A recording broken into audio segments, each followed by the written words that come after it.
to the Eureka Street Crypto Podcast.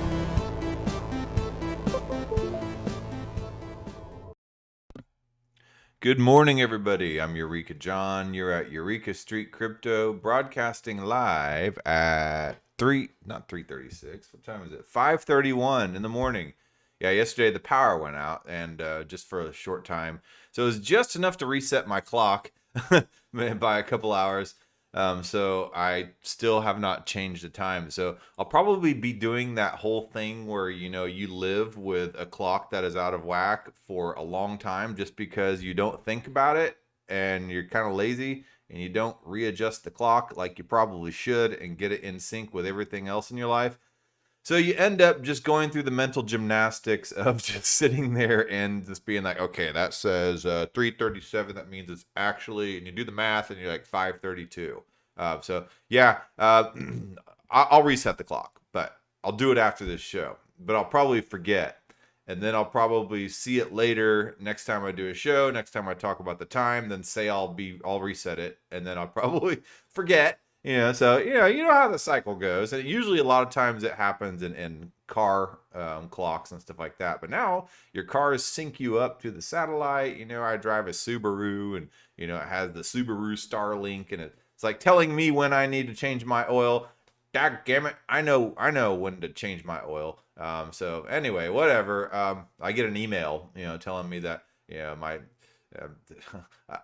telling me that it's cold. What does it tell me? It tells me my air pressure is low. My tire air pressure is low. And that's how connected my car is to the internet, even though I never voluntarily decided to connect that to the internet. So we're moving into a strange age, ladies and gentlemen, where everything is connected to the Internet of Things, the IoT, if you're not familiar with that. And blockchain is right there along with it.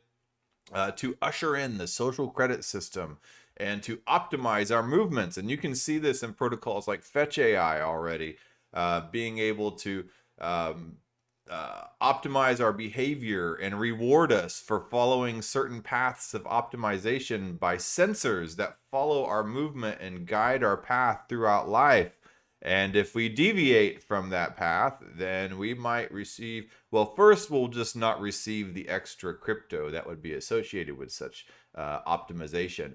But I can see in the future that we could potentially be penalized for not following such optimal behavior. If it tells us to go park in parking garage A because it has the occupancy, but we really need to go park in parking lot B, then we'll be going against the optimization program. And being told to us to go. So will we be penalized for parking in parking garage B? I don't know. You decide. Anyway, this is my show. I started off with a tangent, and I tend to do that. Sorry. So welcome. This is my podcast. This is my morning brain dump, aka video blog, Eureka Street Podcast. And don't take anything I say seriously. This is just entertainment. This is not your crypto tutorial or educational service. I don't teach crypto here. I just talk smack and I just ramble and I don't offer technical analysis. Those graph people that sit there and do cups and handles and descending and ascending wedges and stuff like that. I don't do that either. And I don't do really that much fundamental analysis, although I'll talk a lot of times what projects do and what things do and concepts do. So like for instance, a few episodes back, we talked about ZK Snarks versus ZK Starks and what the difference is, and that's zero knowledge proof technology. So I had to go back a little bit and peel it back and describe the technologies that are underneath that help that to happen and stuff. So yeah, you can possibly learn some stuff here. Anyway, let's go over to CoinGecko and get this episode started after my ramble for 4 minutes. Okay. Let's see. Bitcoin's doing good. The crypto market seems to be doing better. I saw it up at 44,000 when I woke up this morning, because that's the first thing I do when I wake up is just shine that bright screen to where it bothers my wife next to me and look at the crypto market. Although I try to look at things in dark mode, especially laying in bed at night. Just because is it better for your eyes? I don't know. It all creates blue light either way. And, So Bitcoin's up 14%. You know, like everybody's sitting there sending me texts. You know, normal people sending me texts. You know, saying, "Hey, what you think about what's going on in crypto, man? You know, there's a backlash coming, and you know, right now you better watch out."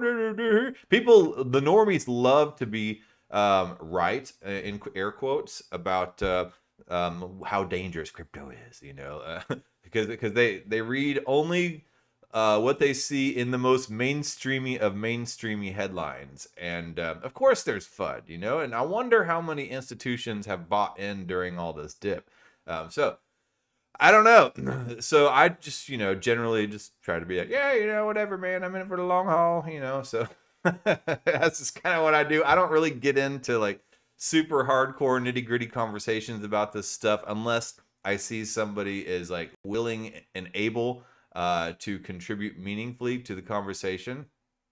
Um, so in normal life, you know, it's just not worth it. Like I don't want to be that guy, that, you know, the CrossFit, the vegan, the, you know, the person that's just like shoving it down somebody's throat the first 5 minutes you're talking to them.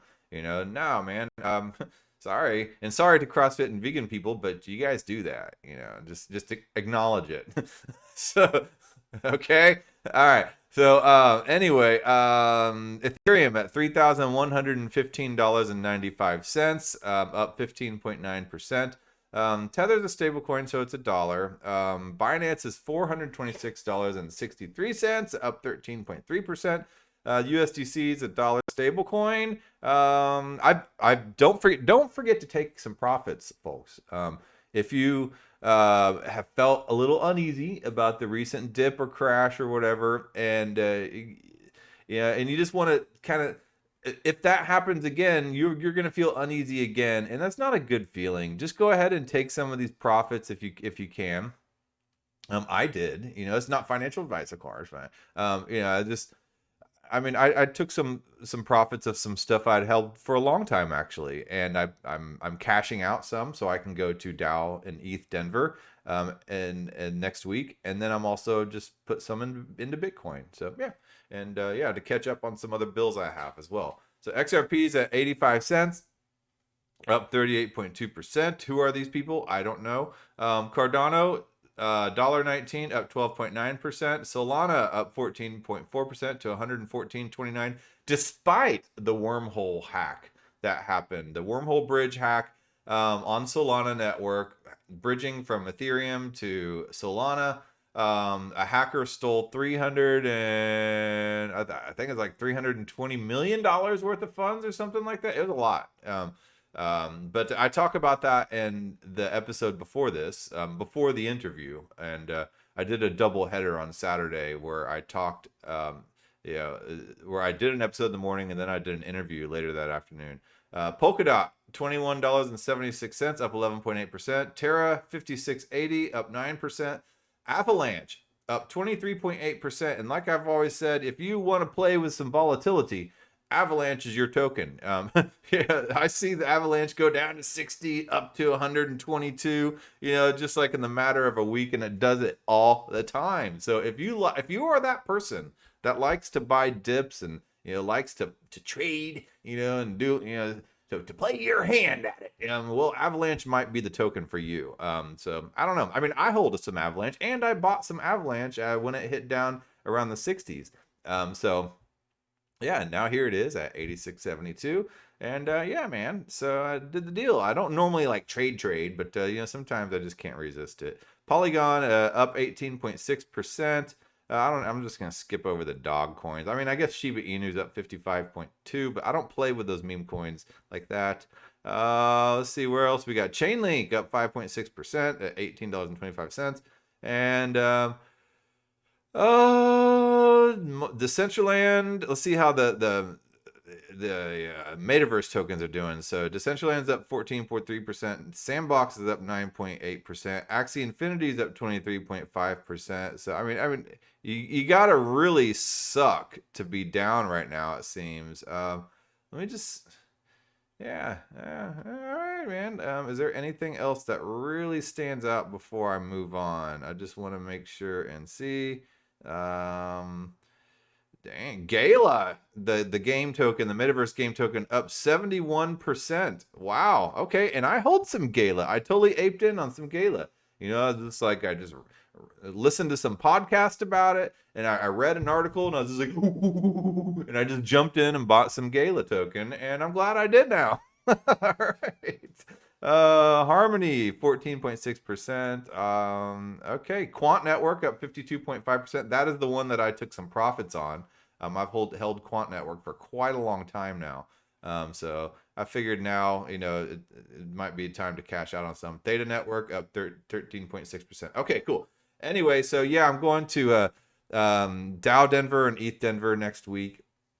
I'll be hanging out first on Tuesday and Wednesday with the Daoists crowd, although we're not. I'm a member of that DAO, and I do podcast stuff for that DAO as well, like audio-visual stuff. I don't really pay that much attention to much other parts of it, honestly, but you know what? There's a good group of people in there, not a bad bone in there. But a lot of people have confused Daoists, plural, with Daoist, and Daoist has done some some events over in Europe and stuff like that. I honestly don't know much about them. I didn't know about them until after I joined Daoists, and I don't know which one came first, Daoist or Daoists. They both kind of hatched on their own in different parts of the world, I believe, and became aware of each other. But there were a lot of people that didn't appreciate that Daoists was doing an event in Denver. Although the ETHDenver people are just fine with it. So I don't know where a lot of this antagonism come from, but Daoists will be rebranding. And here is Daoists.xyz. This is the website, and it's basically just a resource to help, I believe it was 12 million businesses transform into DAOs. And that's kind of the mission statement, I believe. And I'm probably saying it wrong. But I mean, it's a good community of people in there who want to know about DAOs, want to know about how to turn their business into DAOs, how to create their own DAOs. It's a great resource base, and yeah, and I've learned a lot by bouncing ideas and listening to everybody in there. I feel like an amateur amongst pros in the Daoists.xyz Discord community. And I attend those meetings weekly, and I just listen in mostly. And then I've done some podcasts, and I've contributed in ways that I know how. And so yeah, they lead you to all these different tools that you can use if you want to build your own DAO and stuff like that. So I think I might build my own DAO and just play with it. But there's going to be a rebranding happening right now. Everybody's been building this conference, DAODenver. There should be some good speakers there. Please feel free to pop by. It's at Temple Bar, and it's like a big nightclub venue in downtown Denver. It kind of looks like a I don't know, Cancun, Miami Beach, chrome shirt type of club. I mean, it's just like it's pretty like. I don't know, man. It's not a place that I would really hang out in, but it's apparently a good place for venues. A lot of musical acts that go through Denver go to Temple Bar, and as you can see here, look, it's like packed house, DJ, the whole everybody's standing around watching somebody play songs on a turntable. So. Yeah, not really a place that I would normally go hang out at, but for like a TED Talk style conference and stuff that's going to happen, and listen to some really great speakers talk about DAOs. Hey man, why not? Like, yeah, it seems cool. So I'll be doing that on Tuesday and Wednesday. I'll be helping out with a lot of the the setup and speaker arrangement and stuff like that. So. Yeah, there's some good speakers that are going to be there, and I think everybody is pretty aware of the difference between Daoist and Daoist. But regardless, there's going to be a name change for the Daoists, so there's absolutely no confusion. They're going to be tokenizing, and the community is to pay for some of this stuff, because nobody in there is like super rich. Nobody really like they're building this DAO from the ground up. You know, there's no VCs coming in there, and no, you know, like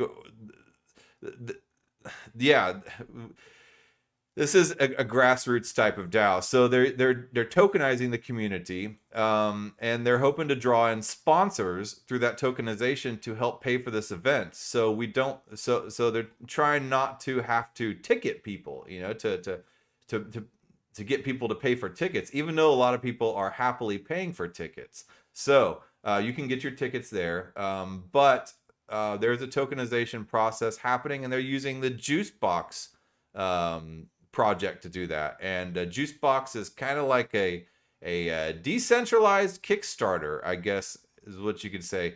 You know, I know I've covered Giveth.io, and Giveth.io is mainly for like nonprofits and stuff like that, and for humanitarian type of projects. Juicebox.money is more just like Kickstarter, you know, for anybody to do anything not specifically geared towards humanitarian efforts and things like that. But it's cool. There's a Juicebox DAO, and right here, community funding for people and projects. Build a community around a project, fund it, and program its spending. Light enough for a group of friends, powerful enough for a global network of anons, powered by public smart contracts on Ethereum. Built for indie artists, devs, and creators, Ethereum protocols and DAOs, public goods and services, and open source businesses. So one of the top projects on Juicebox is Assange Dao, and it's a DAO. It's a collective. Hold on, let me just take a look at this. It's a DAO formed to, I guess, try to free Julian Assange. So it's a collective of cypherpunks fighting for the liberation of Julian Assange. The DAO aims to raise Ethereum in return for the Justice governance token to bid on a 1-to-1 NFT produced by digital artist Pack in collaboration with Julian Assange. Proceeds raised from the NFT sale will benefit Julian Assange's defense fund for legal fees and campaign to raise awareness about Julian's extradition case. The Assange family have worked closely with the DAO and endorses its efforts to unite cypherpunks all over the world. Not cyberpunks. This is not a 90s movie. Cypherpunks. All right. So anyway, so yeah, this is basically what Juicebox is. It's an Ethereum-based, decentralized, well, as decentralized as it can get, protocol to fund people and projects and communities and stuff like that. So Daoists, who is running DAODenver, is using Juicebox to tokenize the community in order to be able to raise money to get sponsorship, so they don't have to ask people for tickets, because apparently that goes against the ethos of DAODenver, and who has never charged for tickets. Although DAODenver has their Bufficorn NFT that greatly increases your chances of being admitted to the conference if you hold the Bufficorn NFT. So it's kind of like a ticket, maybe, no, but not really. So some people have, offered up some criticism, saying you're basically charging tickets because you're sitting there encouraging the sale of this NFT. But either way, whatever, like there's no tickets on Ethereum Denver. That's not the ethos of it. They tried to make it democratized towards everybody. I guess that's where some of the tension came from, as they said, no, you're not following the DAODenver ethos by charging for tickets. So the Daoists are trying to rearrange that, and to conform a little more to what DAODenver is supposed to be about, because the people in Daoist honestly did not know that about DAODenver going into it and starting this project. So there's been a lot of some miscommunication and misunderstanding here, but I don't think that anybody has any malintent here on either side. Hey, what's up, Hamza Siraj? How you doing? Is Ohm still worth it? That's his question. I don't know, man. Ohm, yeah, I mean, I think the technology is great. Ohm is DeFi 2.0. It's the whole idea of protocol owned liquidity. It's, I think that's here to stay. Will Ohm continue with it? I don't know. I think it will, honestly. But that's just my opinion, man. And I don't really have any type of foundation or base for that. So Yeah, but I just a hunch tells me that Ohm's going to stick around. A lot of the Ohm forks, yeah, those would probably fall to the wayside. But that's just what happens. Anyway, so back to Dallas and Juicebox. So Juicebox here. Let's go to the FAQ. I generally go to the FAQ on websites before I really dig in, just so I can get some of the so I can learn what just some of the most basic questions about it are. And a good FAQ addresses the total noob basic questions. So who funds Juicebox projects? Users fund your projects by paying to use your app or service as a patron or investor by making a payment directly to your project's smart contract.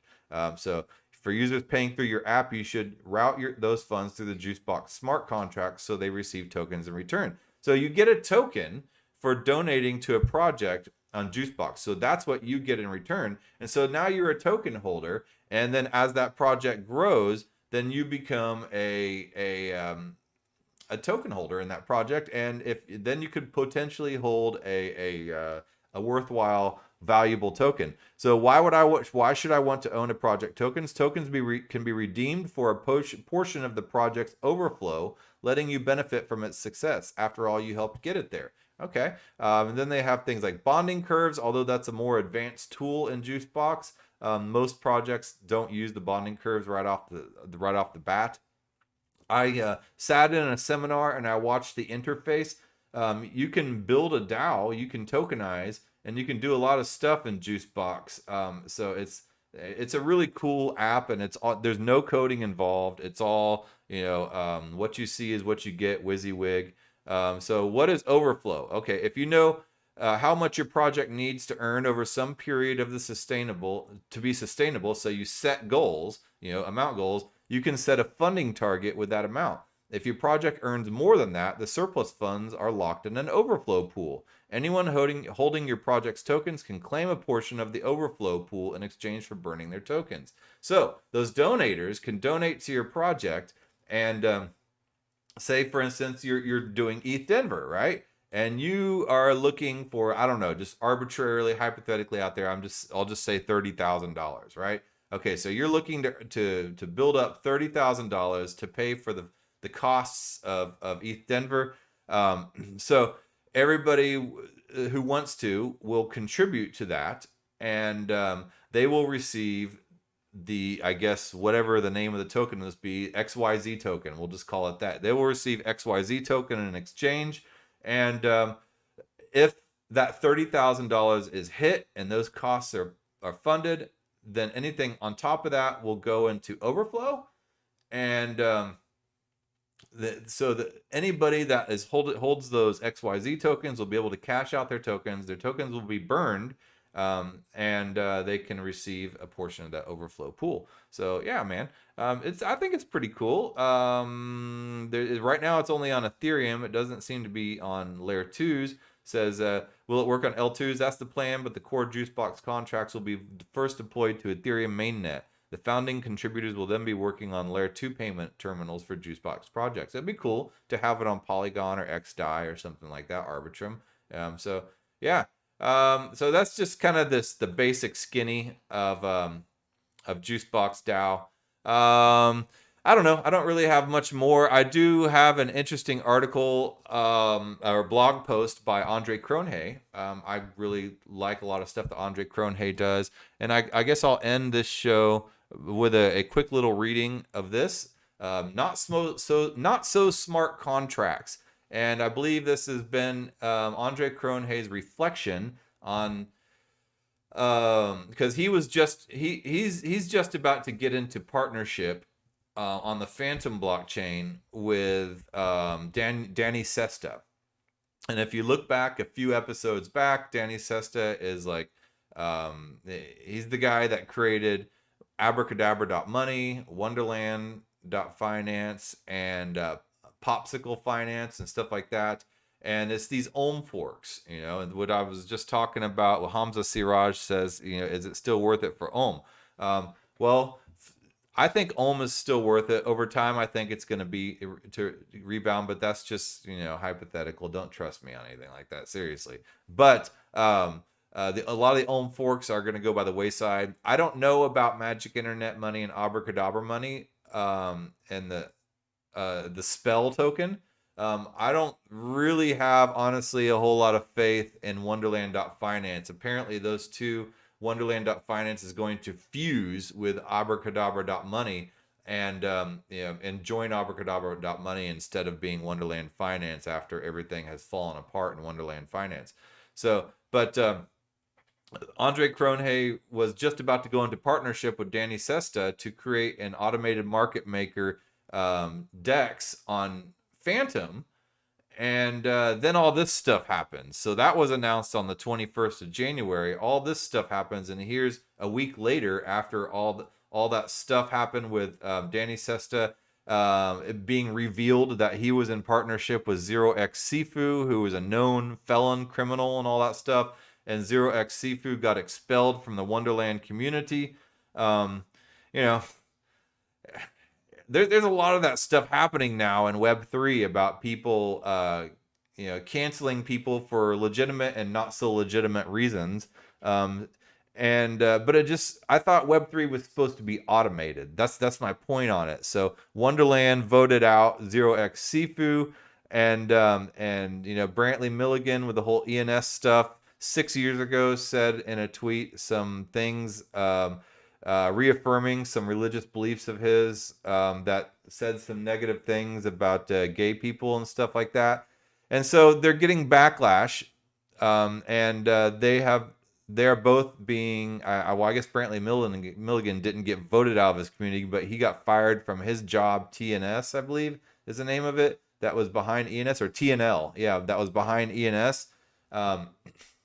So either way, Web3 to me is supposed to be decentralized. So I think Andre Cronje, he's not reflecting on Brantley Milligan here, but he's reflecting, I think, on the whole Zero X Seafood debacle being voted out of Wonderland, and then, and his potential involvement with Danny Sesta. And I'm not exactly sure about that, but this blog post comes out right around that time.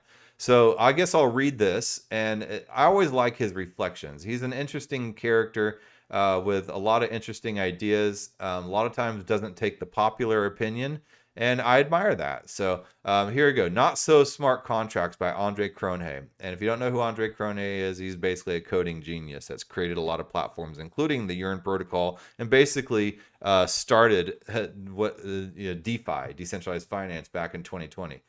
With Yearn Finance. Okay, so he says, it's been a weird 24 hours. I'm beyond conflicted. I haven't digested all data available yet to me yet. And as such, I don't have any elegant conclusion to the events that transpired. It did make me think about smart contracts and the role they play in our ecosystem. There's a weird duality to smart contracts. They are these immutable, unchangeable things that just relentlessly do their job. Their job, however, might not seem so clear at start. Their job is to remove the human condition, to remove the human failure point. This is not only a trust assumption, but also a contingency. If I die today, all my code I wrote in DeFi will keep working exactly as designed. It does not need me. To some, this is a flaw. To me, this is a feature.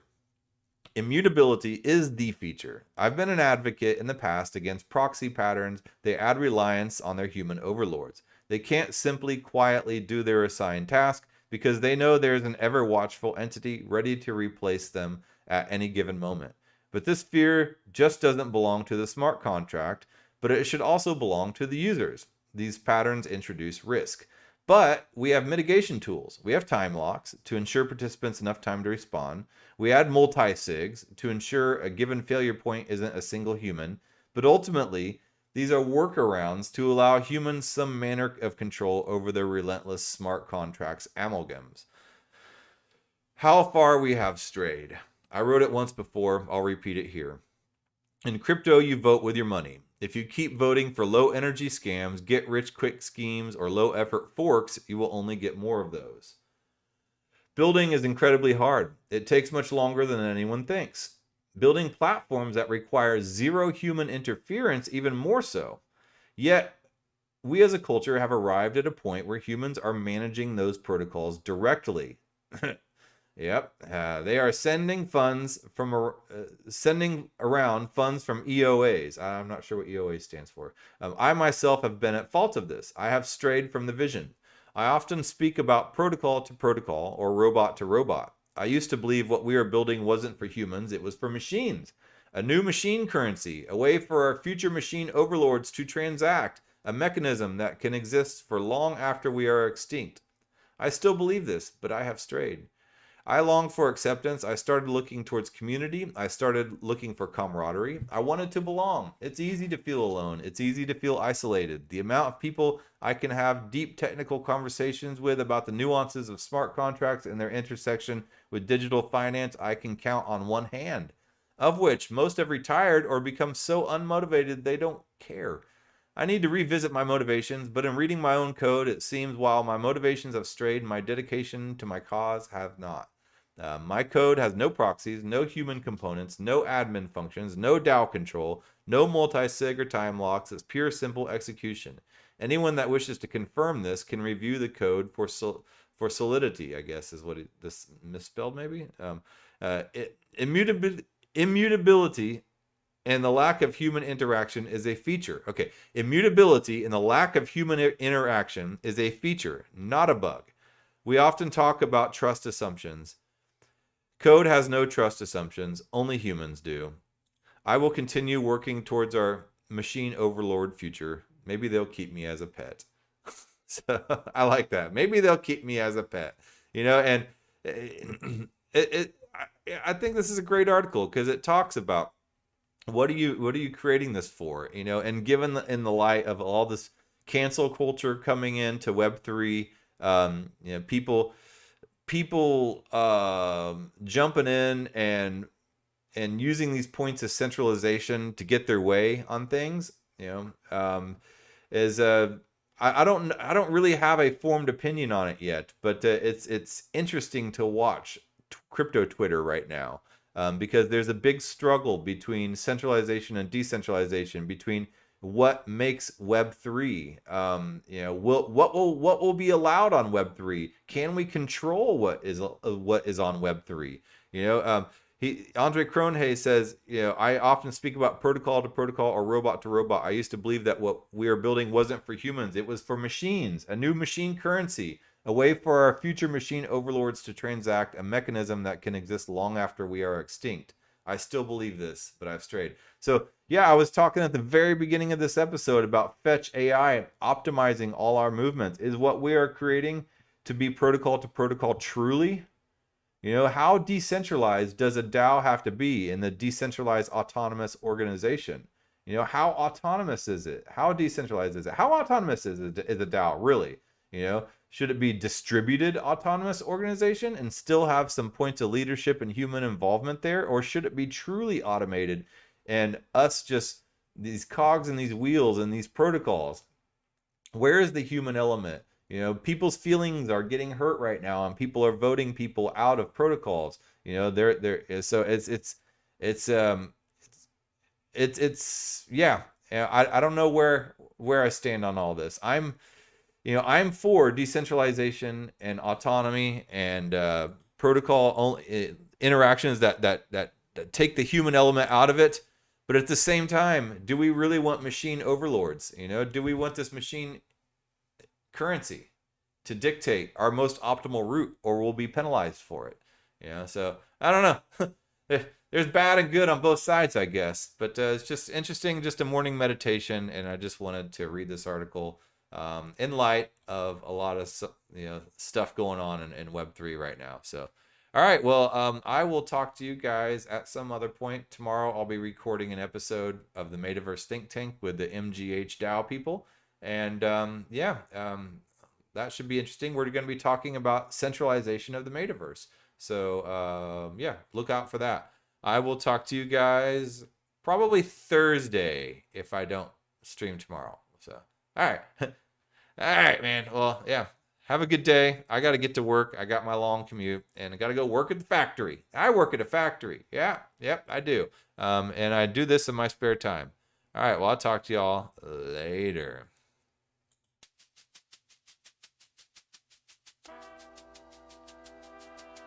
Thank you for making it to the end of this program. If you actually like this content, give a thumbs up. And if you want to hear more, just hit the subscribe button. I'm available on YouTube, Odyssey, and BitChute, and on all the major podcasting platforms in audio version. Spotify specifically. If you would like to follow and leave a review, that would help a lot. I am also available on Twitter at EurekaJohn1. That's EUREKA John, JOHN, and the number 1. My DMs are always open. Feel free to shoot me a message. Thanks again.